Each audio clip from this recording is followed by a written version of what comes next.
I didn't want to go. When my mother called saying she was throwing a family barbecue in the backyard of their house in Austin, I already knew where that would lead. I said I was busy, that I had work, that my car had problems. All lies. I just didn't want to see my sisters. My wife heard the whole call from the other side of the room. When I hung up, she asked if I planned on avoiding that forever. Maybe, I replied, and she made that face that mixes pity and exhaustion. In the end, she was the one who suggested that we should go, so I wouldn't give my family group chat any more ammo. We arrived a little before 3 in the afternoon. My parents were trying to look excited. My mom with her apron covered in sauce stains, and my dad flipping the meat. They were both there, the oldest with her husband, beer cans scattered around them, and the middle one pretending to be sober while tripping over her own sandals. Kids were screaming around the pool. "Look who finally showed up," the oldest said, with that tone that's half joke, half provocation. "We're here." "Yep," I replied, trying to smile. "You two never bring anything," her husband added, laughing loudly. My wife held out a dish of salad and pretended she didn't hear. I just wanted the meat to be done so we could leave. People kept arriving. Cousins, neighbors, friends of my sisters. My parents tried to control the chaos with phrases like, "have fun," and "don't run by the water." Nobody listened. I stayed in a corner by the wooden fence, watching the reflection in the pool. The kids started running around, yelling someone's name. One of them passed so close he almost knocked my cup out of my hand. His mother didn't even notice. My wife came near me and whispered that she wanted to leave early. I agreed. But before we could come up with an excuse, a group of boys ran toward a neighbor who was sitting on a lounge chair and pushed the woman straight into the pool. Laughter, screams, phones recording. The woman got out furious, soaked to her knees, and nobody offered help. My sisters burst out laughing. My dad looked from afar, shrugged, and went back to the grill. I felt that tight knot in my stomach that comes when everything has already gone wrong, but the worst part is still on the way. The laughter kept getting louder, but it wasn't joyful. It sounded like laughter that pushes someone down, always at someone else's expense. I had noticed that since I was a kid. At family parties, humor always had a target, and almost always that target was me. My wife tried to blend in, talking to a cousin about gardening, while the kids ran around yelling, "Uncle!" to get my attention. I pretended not to see. When I turned to grab some water, I heard my oldest brother-in-law say, loud enough, "I bet Mr. Serious over there doesn't even know how to swim." Everyone laughed. I took a slow sip, looking at the ground. The truth is, I actually like water. I just don't like feeling surrounded. One of the kids, the blonde one always holding his phone, was recording me from afar. He shouted something like, "Go on, push him now." I turned my back, pretending I didn't hear. The adults found it funny. "Just a joke," they said, as if those words erased the discomfort of whoever was the target. One of the boys ran after his own sister and almost fell. My dad, on the other side of the patio, raised his head and shook his beer like, "Let it be, they're just full of energy." But they weren't. It was pure carelessness, fueled by alcohol and permissiveness. Both my sisters walked toward me, laughing loudly, holding wine glasses. The middle one spoke first. "Come on, loosen up a bit," she said, placing her hand on my shoulder in a light shove that felt more like a test than affection. Right behind her came the oldest, with her mockingly amused laugh. "You two are the only ones dressed like you're going to a funeral," she said, looking my wife up and down. "This is Texas, not a courthouse. We're fine like this," I answered.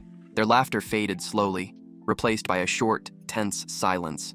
Two of the boys came closer again, phones recording. "This will be epic," one of them whispered. The oldest's husband shouted, laughing, "Get him! Let's see if Uncle can run!" And then everything happened very fast. They rushed in, small but fast. I stepped back, calculating the angle, and the moment the first boy stretched his arm out to push me, I slipped out of the way. All three went straight into the pool with a sharp splash. The phone flew and fell in with them. Silence. Then shouting, laughter, confusion. My wife covered her mouth, shocked. Some adults ran, others recorded. I stayed still, heart racing, trying to understand if someone was drowning or just pretending. My sisters stopped laughing. One of them shouted her children's names. The music kept blasting at max volume. And that was how the barbecue ended. Not officially, but for me, it ended right there. The boys came up sputtering, scared but unharmed. One cried, the other complained about his phone. The oldest sister looked at me with an expression I'll never forget. A mix of hatred and relief. "You pushed them!" she yelled. I stood frozen. "They came at me," I replied, but no one seemed to hear. My wife tried to get closer, say something, but the noise drowned any attempt at explanation. The middle sister's husband started yelling insults at me, curse words thrown from afar. "Coward!" he shouted. "Messing with kids? Are you crazy?" My wife raised her hands, asking for calm. "It was an accident," she said. "They slipped." But the accusations had already begun. A neighbor talked about recklessness. Another asked if the kids could swim. My dad tried to say enough, but no one listened. The oldest pulled her wet, crying son close and pointed at me with a trembling finger. "This is your fault. You always ruin everything." Her husband grabbed the soaked phone and shoved it toward me. "Look what you did," he yelled. "This thing cost over $1,000. I stared at his hand holding that useless piece of plastic. My wife tugged on my arm. "Let's go," she whispered, and I just nodded. We headed for the gate, under screams and accusations. We left without saying goodbye. Neither of us spoke on the way home. That wasn't an accident. It was the inevitable outcome of a family that only knew how to laugh at someone else's expense. Update 1. I came home with my whole body tense. It was almost 10 p.m. when the phone started buzzing on the table. First one call, then another, all from the same number, my mother. I answered on the third try. Her voice came fast. "Why did you do that?" she asked, no preamble. "The kids? Did you hurt the kids?" I went silent for a few seconds. I explained what happened, the dodge, the reflex, the shove that never happened. But the story was already distorted. My sisters had sent voice notes, versions that turned me into a monster.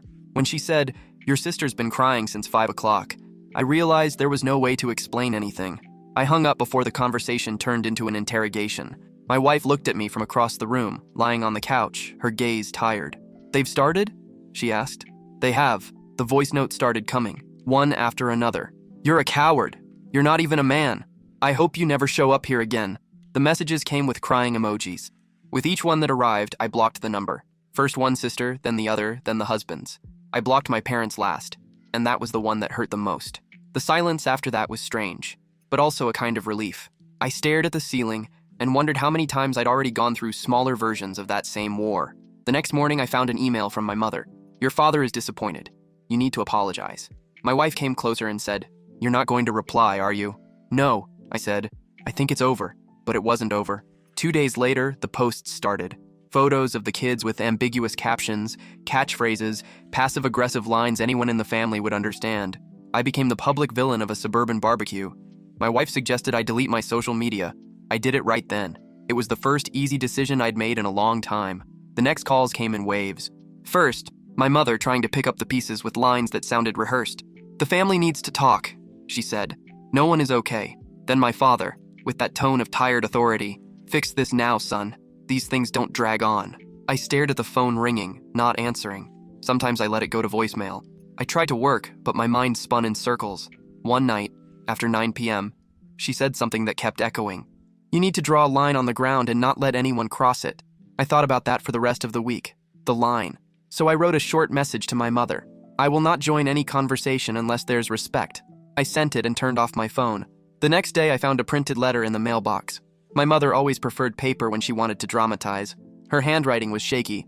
She said the world already had too much evil, that the family couldn't afford to fall apart, and that I needed to take the first step. I folded the letter slowly, put it in a drawer, and didn't reply. A few weeks went by. I was in silent mode. No social media, no answering calls, just work and quiet. Until on a Friday night, while my wife and I were watching some random movie, the phone rang. It was the property manager, Mr. Thomas, a calm man who took care of maintenance at our cabin in the mountains near Taos, New Mexico. "Sir, just to confirm," he began with that measured voice, "the lady asked me to release the key for another group, right?" I frowned. "What lady?" "The lady, I think she's your sister, the oldest. She said everything was authorized, mentioned the same last name, even showed printed messages with your signature. And you let them in?" I asked, trying to keep my voice steady. "No, sir. Something didn't feel right. I wanted to confirm first." I hung up and stared into nothing for a few seconds. My wife paused the movie and asked what happened. I told her, slowly, every detail. So, that's why they were so calm. I opened my laptop and logged into the old cameras we still had installed there. An outdated system, poorly configured, but it still showed footage from the side entrance and the porch. And there they were, my brothers-in-law unloading boxes of drinks and laughter. One of the cars was the same one I'd seen at the barbecue. The clock in the corner of the screen read 7:27 p.m. The image shook, but you could see everything.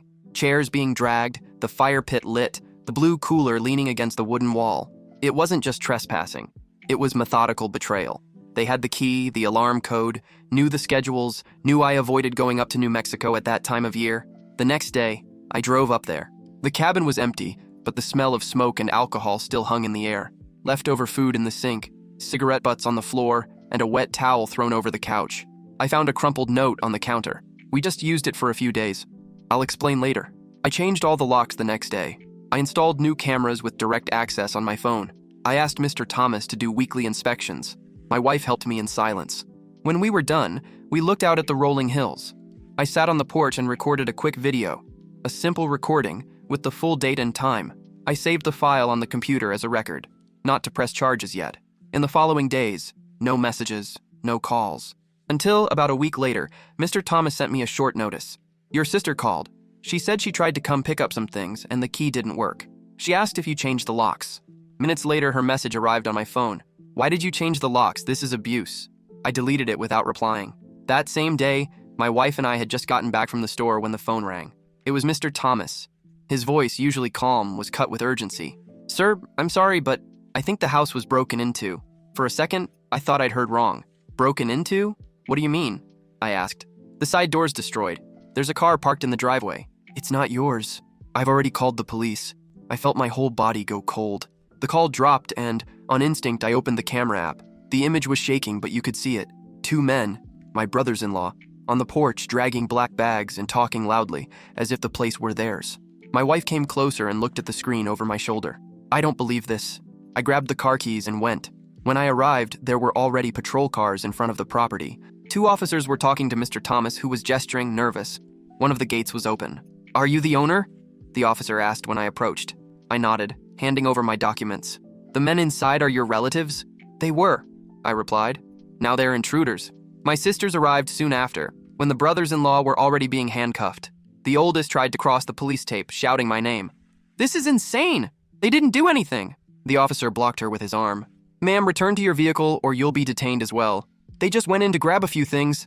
The other one yelled, crying. This house is ours too, you know that. I looked at her and answered calmly. It never was. You just got used to thinking everything was. The oldest spit on the ground and pointed at me. You're a traitor. This won't end like this. As the officers shoved them into the car, the 2 men started yelling, their voices a mix of rage and drunkenness. How can you do this to your own family? One yelled, trying to break free. Look at what you're causing. What a humiliation. The other, his face red.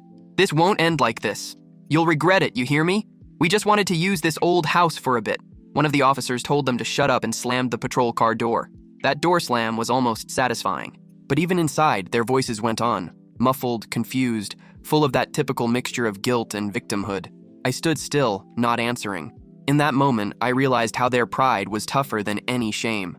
The patrol cars took off, carrying both men. The 2 sisters stayed there on the shoulder, spewing horrible words, then got in their car and followed the police cruiser. Inside the house, the scene looked like a portrait of decay. Beer cans, filthy mattresses, muddy footprints on the floor. The side door had been ripped off its hinges. I stayed to help Mr. Thomas clean up the basics. He looked at me with an apologetic expression. I tried to stop them, sir. I got here as soon as I heard the noise. I know, I replied. You did the right thing. On the way back to the car, the phone buzzed. 3 new messages. How could you do this to them? The police? Seriously? You just destroyed our family. I deleted them all without opening. At that moment, I understood that what had broken wasn't just a door. It was the last possible point of return. This time, I wasn't going to give in. This time, I would let the law do what the family never had the courage to do. Set a limit. Update 2. A few days passed since the break-in. I thought the silence that followed would be some kind of rest, but it had a weight of its own. A silence that felt like a threat. The messages didn't stop. They just changed tone. Now they came with rehearsed words. Attorney, damages, defamation. One of the brothers-in-law, the one out of jail on bail, started posting hints about abuse of authority and relatives who think they own the world. My parents joined the game without realizing it. My mother sent confusing messages saying everyone was suffering, that no one wins when a family splits apart. My father, more direct, left a voice message. Drop the charges, son. They've learned their lesson. I listened to the audio 3 times before deleting it. 2 weeks later, I got a call from the county prosecutor. His voice was straightforward, no frills. Do you want to maintain the charges? I said yes. I said it clearly. I want everything to proceed within the law. He explained the procedures, the possibility of a plea, court costs. He spoke slowly, as if weighing the words. The case dragged on for months. During that time, I got a flood of emails, letters, even notes left with neighbors. One said, "Family doesn't sue family." Another, more direct, "You're a traitor." Meanwhile, my mother insisted on placing herself as the mediator. She set up a lunch at a roadside restaurant between Austin and Lubbock, saying she wanted to just talk. I went, against my wife's wishes. She stayed in the car, watching through the window. My mother arrived first, looking worn out. The first minute was pure silence. Then she pulled an envelope from her purse and slid it across the table. "This is an offer," she said, lowering her voice. "They've agreed to pay for the damages if you drop the case." I opened the envelope. Inside, there was letterhead with the name of a Dallas attorney. There were numbers, signatures, clauses. I read everything carefully, and each line felt like a punch. On the last page, the phrase that stopped me: "The claimant agrees not to disclose or report the incident publicly, under penalty of financial sanction." I closed the envelope, left it on the table, and said only, "This isn't an apology, it's a contract to silence me." My mother sighed, exhausted. "They just want peace." "No," I replied. "They want to erase what they did." I stood up, paid for the coffee, and left without looking back. In the car, my wife asked, "So? It's over," I said. "Now it'll be on paper." In the following days, the prosecutor called me again, confirming the case would go to a hearing. The family messages dwindled. Maybe on the lawyer's advice, maybe out of shame. Mr. Thomas, always discreet, kept sending me weekly photos of the cabin. On a Sunday, I got one with the caption, "All quiet out here." For the first time in months, the image didn't show traces of anyone, but the quiet had a price. The lawyer started haggling over figures, replacing the door, emotional damages. Each meeting felt like a reminder that I wasn't just dealing with the law, but with ghosts that shared my last name. At the end of that month, we signed the final agreement. They would pay the set amount, and in return, the no-contact clause would be permanent. No calls, no messages, no physical approach. When the document was finalized, the prosecutor handed me the copy with a neutral voice. "It's closed," but for me, it wasn't. Paper only guarantees silence, not forgiveness. It had been just over 3 months since the agreement when the rumors began to circulate, first in whispers, then intense phone calls and brief messages from unknown numbers. My oldest sister and her husband were going under. Failed business, bank debts, car repossessed. It wasn't a surprise. Her husband had always lived in a perpetual gamble, spent what he didn't have, flaunted what he didn't own. They say they started selling furniture, then equipment, and that he even tried to sell part of a plot that wasn't in their name anymore. My father called one day, after weeks without contact. His voice sounded different. "Your brother-in-law's in a bad way. They're losing everything." "I'm sorry," I replied. "Maybe it's time to help, son." "It isn't," I said slowly. "They need to deal with their own consequences." There was silence on the other end. "Your mother doesn't understand that," he murmured. "She thinks the world punishes too harshly." "Sometimes it's the opposite," I replied. "Sometimes the world takes too long to punish." After that, the phone stopped ringing for a while. I felt my parents were trying to process everything, balancing the weight of guilt between what I did and what they allowed to happen. Weeks later, my mother sent one last message, short, almost a whisper. "We were wrong to let so much slide." I didn't reply, but I read it about 5 times before deleting it. Meanwhile, my wife and I slowly returned to our routine. She resumed her remote job, and I started running in the park near home. The silence now wasn't tension. It was rebuilding. One night, after 11 p.m., my wife asked if I regretted it. I didn't answer for a while. "Regret is when you wish something hadn't happened," I said. "I just wish it had happened sooner." My father began to approach a little in small gestures. He'd send photos of the backyard, the dog, neutral messages. Nothing about his daughters, nothing about lawsuits. I think he finally understood there was a line drawn and crossing it had a cost. Over time, even my sister's names became a distant echo. No anger, no longing, just distance. That fall, we went back to the cabin in Taos. Mr. Thomas greeted us with the same discreet smile. "Everything's in order, sir. No incidents." We went inside. The porch was intact, the floor clean, the view of the horizon clear. I sat in the same chair where, months before, I had recorded the security video. This time, no camera, no document, no evidence. Just me. I thought about everything that had been lost. Money, relatives, illusions, and realized that, in the end, what remained was what should always have been enough. A boundary. Almost a year after everything happened, I was at a conference in Santa Fe, staying in a small hotel overlooking the highway, when the phone buzzed with an unknown number. For a moment I thought about ignoring it, but I answered. The voice on the other end sounded like someone speaking after a long silence. "It's me," he said. It took me a few seconds to recognize him. My sister's ex-husband, the younger of the 2 brothers-in-law. He took a deep breath before continuing. "I've been clean for 120 days. The support group asked me to try to face the things I left behind. My first reaction was to hang up, but something, maybe curiosity, made me stay on the line. What do you want?" I asked. "To talk. Not to ask for anything. Just to say some truths." We set it up at a simple cafe by the highway. I got there first.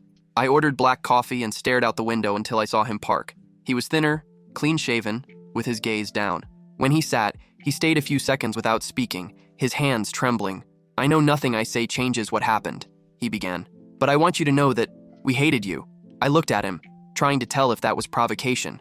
"Why did you hate me?" He let out a short, almost embarrassed laugh. "Because you were always the mirror we didn't want to look into. You did everything right, took care of things, didn't need anyone. We lived off favors, off appearances, and you were a constant reminder of that," he went on. "I got into that game of jokes, of filming, of pushing, because it was easier to laugh at you than to admit envy. When the business went under, I saw that everything we'd built was on top of that rotten comparison. I didn't know what to say." He ran his hands over his face and said, "The oldest still can't accept it. She thinks you destroyed the family, but she always needed someone to be the villain. You were just the one brave enough to stop playing the game." There was something honest in that sentence. Not an apology, more like a statement from someone finally seeing the true outline of his own mistake. "I don't hold a grudge," I said. "I just don't want to go back to that." He nodded. "Me neither." We paid the bill in silence. At the door, he held out his hand. The gesture was brief, but enough. On the drive back, I felt a kind of peace that didn't come from forgiveness, but from closure. I got home after dark. My wife was waiting for me on the porch, reading. I sat beside her and told her everything, without embellishing. She listened in silence.